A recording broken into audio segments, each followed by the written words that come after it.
Hi friends, welcome to my channel. இன்றைக்கி நம்ம என்ன பார்க்க போகிறோம் அப்படின்னா 2022 நடந்த குரூப் 2 கொஷின் பற்றி தான் பார்க்க போகிறோம். வாங்க பார்க்கலாம். அகநானூறு பற்றிய கீழ்கண்ட கூற்றுகளில் எது சரியானது அப்படின்னு சொல்லி கேட்டிருக்காங்க.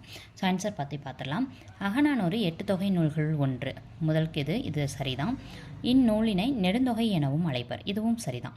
இது 10 பாட்டு நூல்கள் ஒன்றுன்னு கொடுத்துருக்காங்க. இது தவறு. காரணம் இது 8 தொகை நூல்களில் ஒன்று. புலவர் பலரால் பாடப்பட்ட 400 பாடல்களை கொண்டதா அப்படின்னு கேட்டால் கண்டிப்பாக. அப்போ 1, 2, 4 மட்டும் சரி. நெக்ஸ்ட் கொஸ்டின் பார்க்கலாம். கம்பர் தாம் இயற்றிய நூலுக்கு இட்ட பெயர் யாதுன்னு கேட்டிருக்காங்க. ஆன்சர் என்ன பார்த்தோன்னா ராமவதாரம் அப்படின்றத சரி. கம்பராமாயணத்தில் 1000 அம்பிக்கு நாயகன் என குறிப்பிடப்படுபவர் யார் அப்படின்னு சொல்லி கேட்டிருக்காங்க. ஆன்சர் குஹன். இது நம்மளுக்கு 10th ஓல்டு தமிழில் கம்பராமாயணத்தில் கவர் ஆகும்.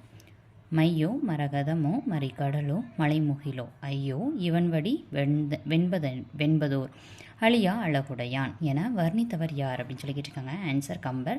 இது நம்மளுக்கு 10th நியூ புக்கில் இருக்கக்கூடிய கம்பராமாயணம் வந்தது இருக்கு இல்லையா.